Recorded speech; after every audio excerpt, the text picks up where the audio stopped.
everyone, and welcome to Kilowatt. My name is Bodie, and I am your host, and we are going to talk about Ford's Q3 2022 earnings call. This show will be right around 30 minutes. So let's go ahead and jump right into Jim Farley, the CEO of Ford. Let's go and jump into his opening remarks. Right away, he starts talking about the Ford Plus plan.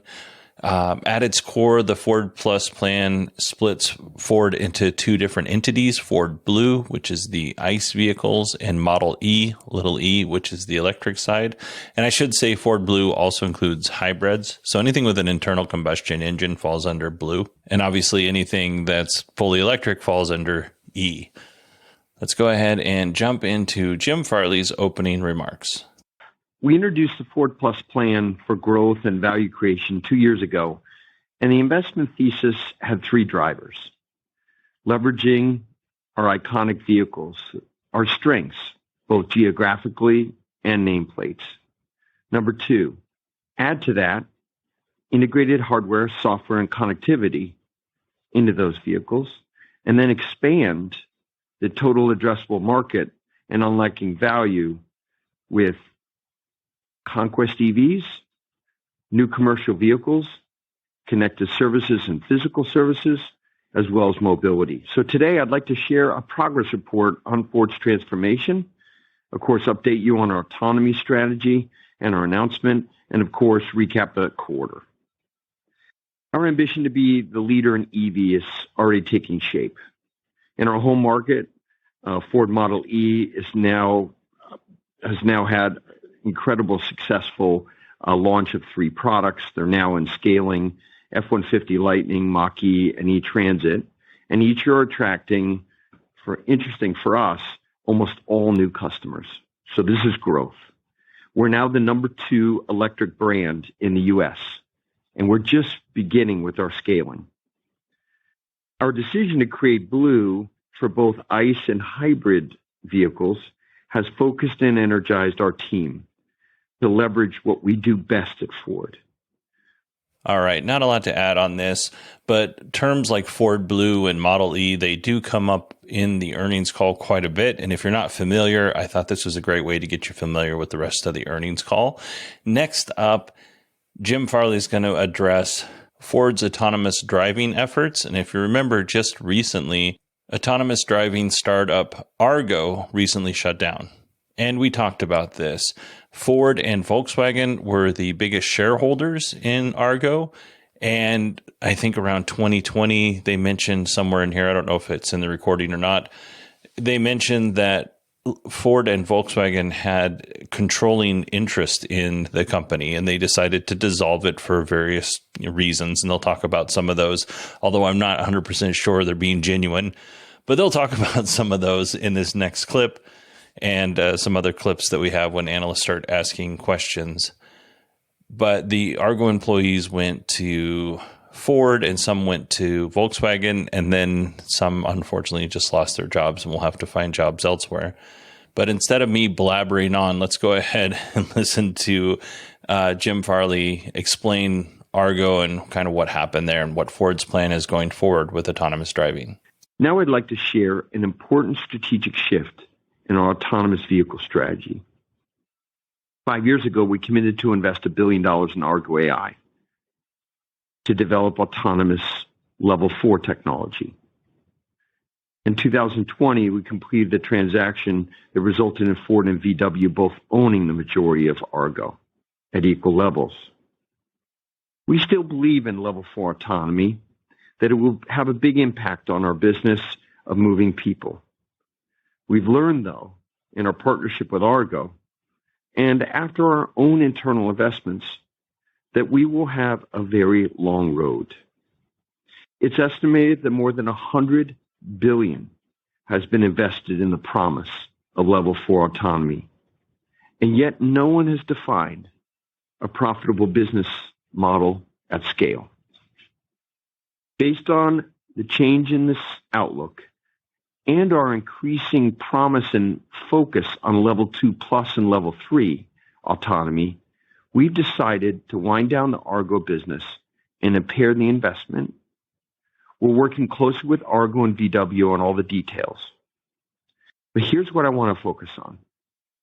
Advancing level 2 hardware and software beyond what BlueCruise can do today, and ultimately enabling our customers to travel in very large ODDs or operating domains with their eyes off the road, will give them back the single most valuable commodity in our modern lives: time. This has become mission critical for us at Ford. Ford has deployed BlueCruise on many vehicles across hundreds of thousands of Blue Zone miles. We have strong technology partners working alongside us. And now we're going to bring in several hundred people from Argo, a brilliant collection of minds who've done a great job, who have done wonderful work in the L4 space. But their job and mission now is to help us create a differentiated level 4 BlueCruise system. Yes, this is a huge addressable market and the potential for highly accretive new revenue streams tied to level 3. But at the end of the day, this is about giving millions of people back time and eliminating the monotony of highway miles and stop and go traffic. And as for the future of true L4 autonomy, we don't expect there to be a sudden aha moment like we used to. Deploying L4 broadly, perhaps the toughest technical problem of our time, will require significant breakthroughs going forward in many areas. Reliable and low-cost sensing. It's not the case today. Algorithms that can operate on limited compute resources without constraining the operating time and domain of an electric vehicle. Breakthroughs in neural networks that can learn to operate a car more safely than a human, even in very complex urban environments. The muscles we have built with our new talent in broadly deploying a transformative BlueCruise L3 system will ultimately be essential to the future of accessible driverless vehicles in everyday life. What's so exciting for me is that we are on the cusp of a transformational moment for Ford.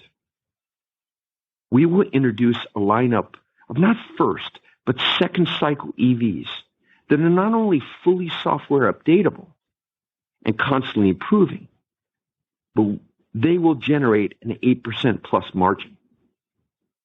An amazing array of software-enabled services, not just BlueCruise L3, but many others. Video services for software, for safety and security. And we're already shipping a broad range of Ford Pro productivity tools and 100% uptime services for our commercial customers. That is a transformation for us. All right. What I read into this, and correct me if I'm wrong, Bodie at 918digital.com, but what I read into this was, hey, turns out this level 4 is really hard. Maybe we should try solving level 2 and then solving level 3 before we move on to level 4. And that makes total sense to me. There's really no sense in trying to skip to the end of the line when you haven't even mastered the second step. And I guess there's 3 steps. There's level 0, level 1, level 2. You haven't mastered level 2 yet. So I thought it'd be a good chance or an opportunity for us to talk about the levels of autonomous driving according to the National Highway Transportation Safety Administration. 0 is basically you got nothing. It's all up to the driver. Level 1 is driver assist, which includes adaptive cruise control, lane keep assistance, which is pretty common in newer vehicles today. And then you have level 2, which is additional assistance. Basically, you're driving the car, you're responsible for monitoring the car, you're responsible for steering and braking, but the car can take some of the load off of you. But you still need to be fully engaged and attentive in the driving experience. That's what level 2 is. And I think that's where almost all, if not all, the Chevy Cruze, Waymo even, although I know that Waymo does have self-driving vans. I've experienced them. They're not very good. Maybe those could be considered level 3, but they're definitely not level 4. Tesla's autopilot, and even a little bit of full self-driving here, I would still consider those level 2. Now, some of those services I just talked about are tickling level 3, but they're not quite there yet. So what is level 3? Level 3 is the system drives, but you must be able to take over upon request. So the system's engaged and handles all aspects of driving while you, as the driver, are available for driving if requested. Well, you might be thinking to yourself at this point, that sounds a lot like Tesla's full self-driving and full self-driving beta, even autopilot. But if you go to the National Highway Transportation Safety Administration, if you go to their website, it says these technologies are not available on today's vehicles for consumer purchase in the United States. So as of this moment, for consumer purchase, and we'll take Waymo out of that because the vans cost, like $180,000 plus because of all the equipment that's on there, not available. I think this will change over the next couple of years, but as of right now, we're not there.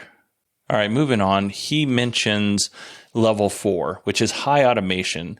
The system is fully responsible for driving tasks within service areas while occupants can act only as passengers and do not need to engage.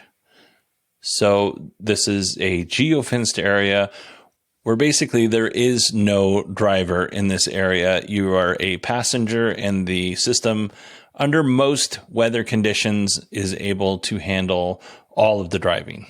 Again, we're not quite there yet. And then finally, we have level 5, which is full autonomy wherever you are, and you're just the passenger. No human driver is actually needed to operate the vehicle, no matter where it is. So with that kind of puts into perspective how hard it's going to be to reach level 4. It's going to be really difficult to get out of level 2 to reach level 3, but from level 3 to level 4, it seems like it's going to be a lot more work than what some folks say it's going to be. And I'm not going to mention who, but we all know some people who talk like that will be full self-driving by the end of the year, which is, in a month. We'll see if that happens or not. Next up, Jim Farley's going to give us an update on what's going on with Model E and its progress. So let's go ahead and listen in. Let me now switch to the quarter. With Ford Model E, we're on track to reach our annual production rate of 600,000 EVs by the end of next year and 2 million by 2026. I'll say that carefully. There is no change to our target. We're adding shifts to the Mustang Mach-E and F-150 Lightnings as we speak, and we're scaling production of E-Transit. In Europe, our all-new EV manufacturing center, Cologne, will be complete and turning out vehicles midway through next year. Our Ford Otosan JV in Turkey is not only scaling the 2-ton E-Transit, but they're also going to be launching a brand new product, a 1-ton E-Transit Custom electric, while breaking ground on a new battery plant that will supply for those transits. And in September, we've already started construction of Blue Oval City in Tennessee, where we will build a new generation EV truck and batteries. And at the same time, we've already broken ground as well on the new Blue Oval SK battery plants, plural, in Kentucky. We're also further strengthening Model E's EV supply chain. Our team is making great progress in securing raw materials, importantly, the processing of those raw materials, and the battery capacity that we need. We expect the U.S. Inflation Reduction Act to have a wide range of positive impacts for both our customers and for Ford. What's not yet clear is the degree to which the IRA will drive customer demand versus offsetting our EV investments in growth. So let me touch on some of the potential benefits of the IRA. The first opportunity is our largest, the battery production tax credit of about $45 per kilowatt hour.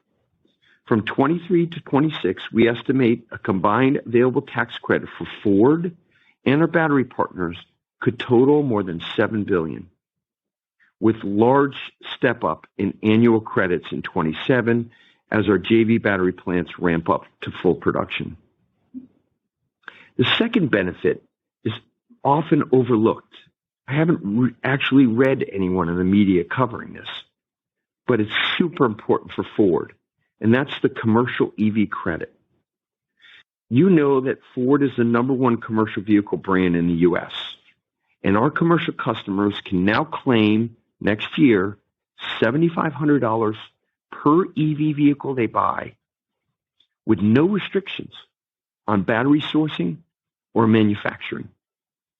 Our preliminary estimate is that between 55 and 65% of all of our commercial vehicle customers will qualify. The third opportunity is retail. Ford EVs and our PHEVs remain eligible for the $7,500 tax credit until guidance is issued at the end of this year.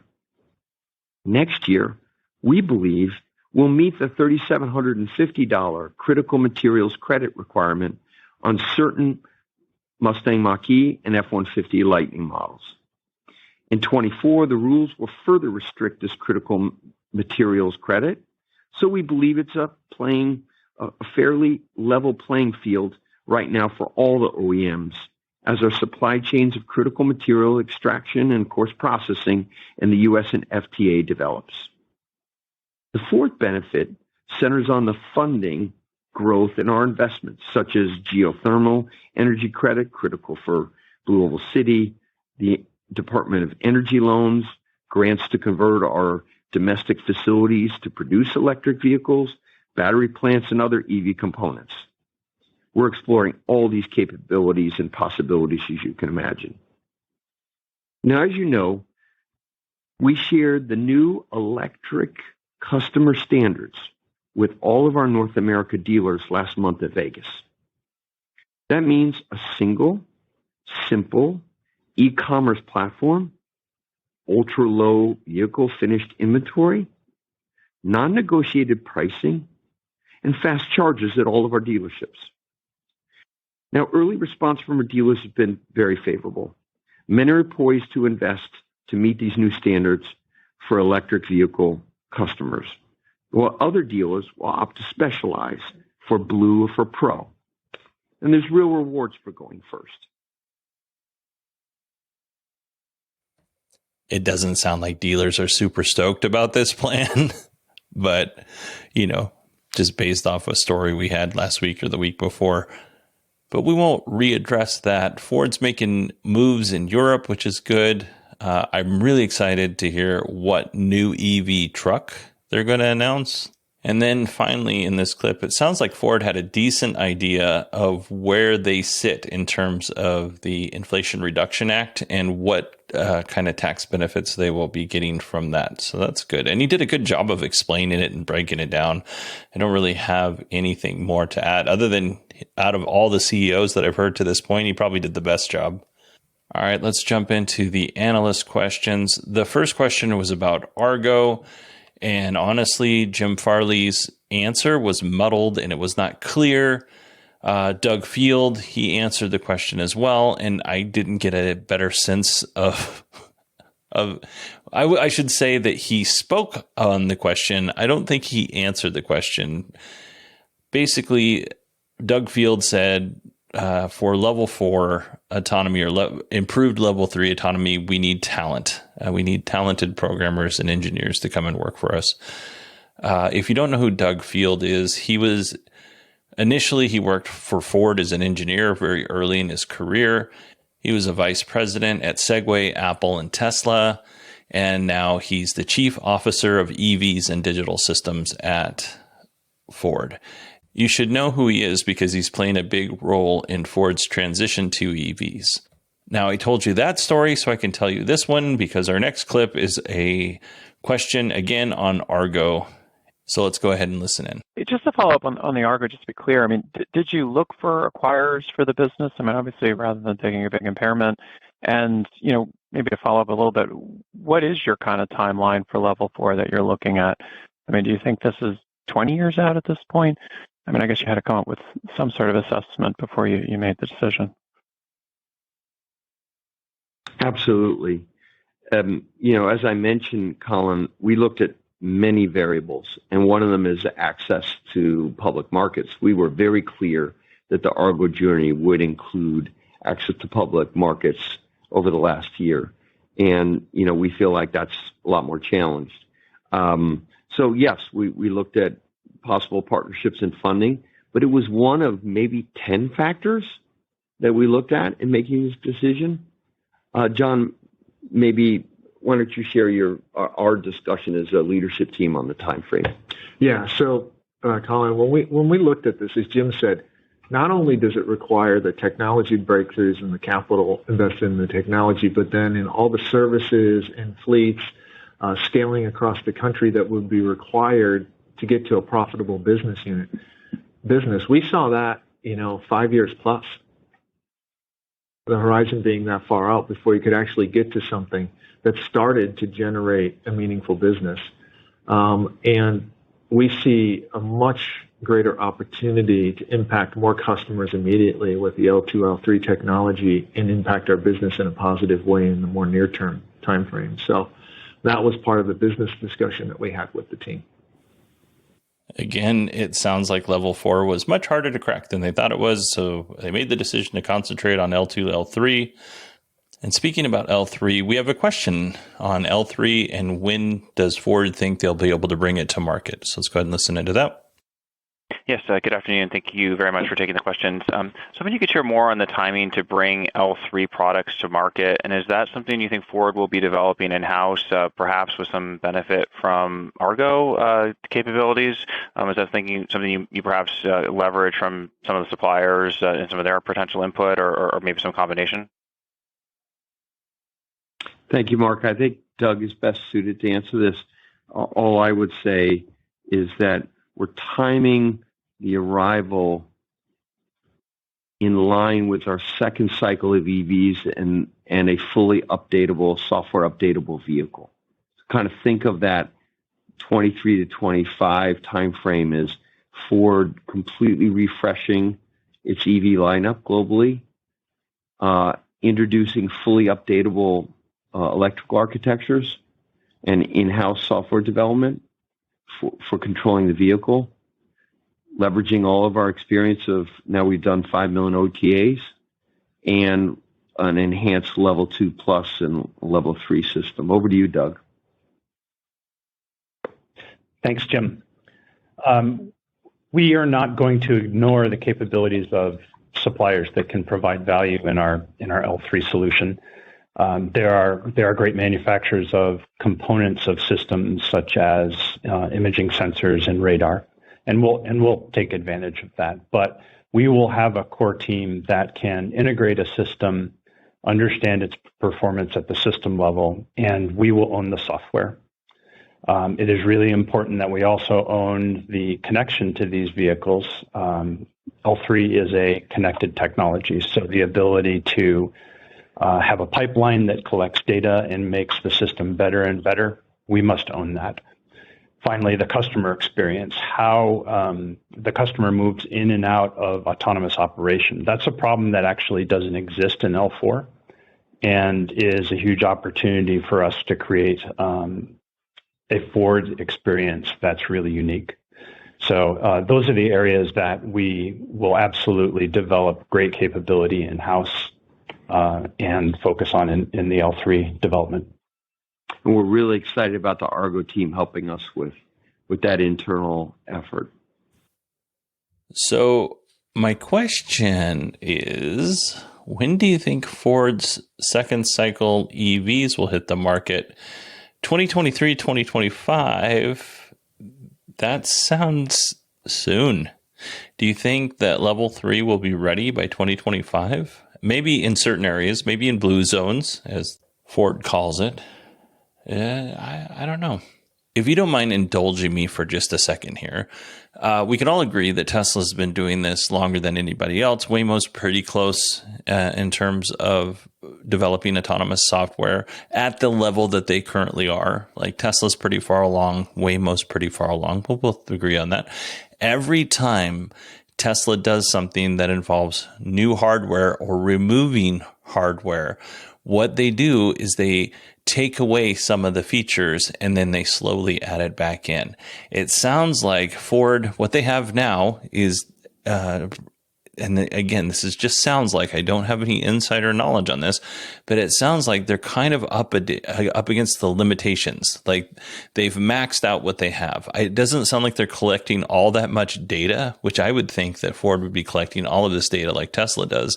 But it doesn't sound like they're doing that because Doug Field mentioned that they need to collect more data with the new cycle of EVs. So if they have to implement new hardware and new software and a new backend and new servers and a new this and a new that with the next cycle of EVs, I think that's going to introduce a bunch of problems into their full self-driving that they're going to have to solve. And yes, maybe they'll have the capabilities in terms of they have the software in place, they have the hardware in place, but I don't think they'll have it perfected in a way where level 3 is going to be working straight out of the gate. Again, if they're choosing like these little blue zones, these geofenced areas where it's going to work really good, I think that's going to be easier, but it's still not going to be easy. I just, anytime you implement new hardware, new software, new this, new that, there's going to be problems that you don't anticipate when you roll it out at scale, and you have to roll back features because there's going to be problems. Like we still have issues sometimes when our iPhones update. And Apple's been doing this for a long time, and there's still problems. All right, I'm not going to beat a dead horse. Maybe I'll go forward this. Maybe in one small blue zone in, Chattanooga, Tennessee, may be able to use level 3, but nowhere else in the world are you going to be able to do that. I'm just saying it's going to be harder than they are suggesting on this earnings call.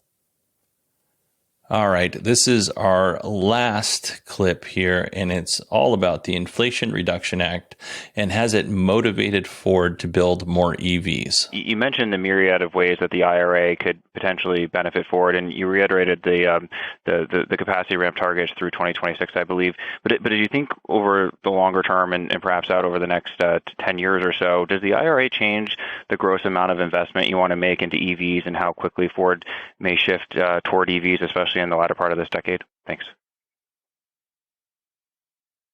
It only accelerates what we're going to do, for sure.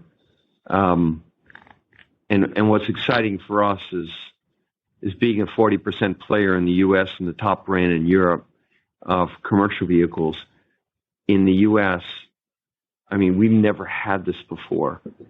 To give you a sense of the EV tax credit for commercial, how evocative that is for Ford, the people who buy police vehicles, the people who buy ambulances, the communities, the emergency responders, they've never had tax credits.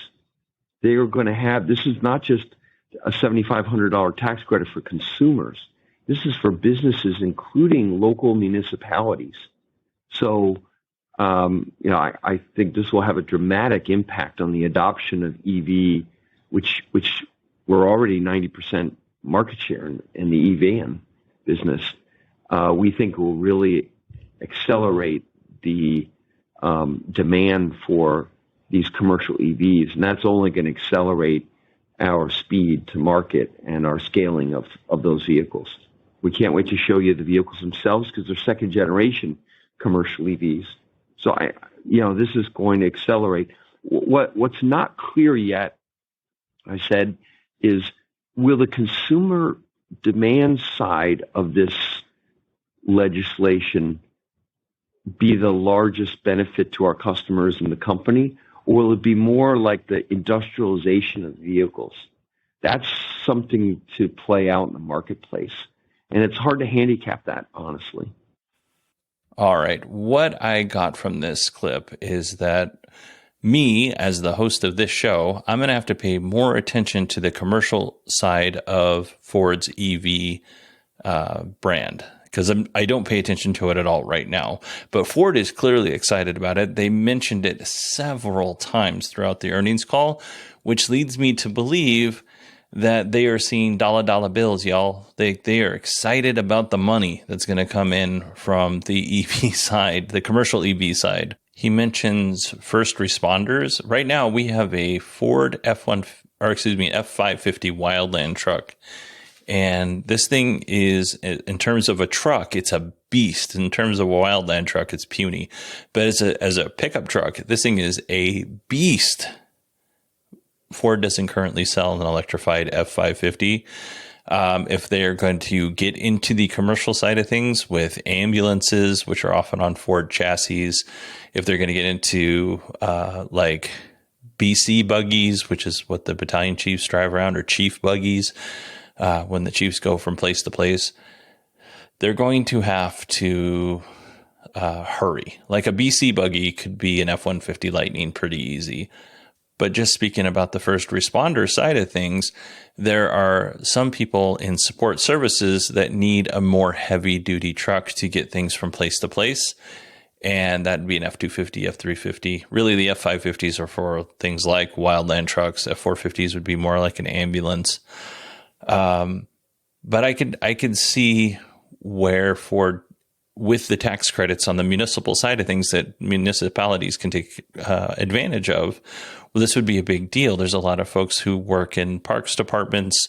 There's, I'm forgetting the department that takes care of the roads and the sidewalks and the fire hydrants, the water department. All of these groups could use, F-150 and above class vehicles. So I could see why Ford's excited about this. All right, everybody, I said I was going to try to keep this to 30 minutes, and that's where we happen to be. So I'm going to end it here. If you want to email me, it's Bodie, BODIE @918digital.com. You can find me on Twitter @918digital. If you have any questions, please feel free to email me or direct message me. I am happy to answer any questions you have. Let's see here. Think. I think that's it. So I'm going to see you on Friday. I hope everybody has a great day. And I don't know how to end this anymore. Thanks for listening to the show. We'll talk to you on Friday.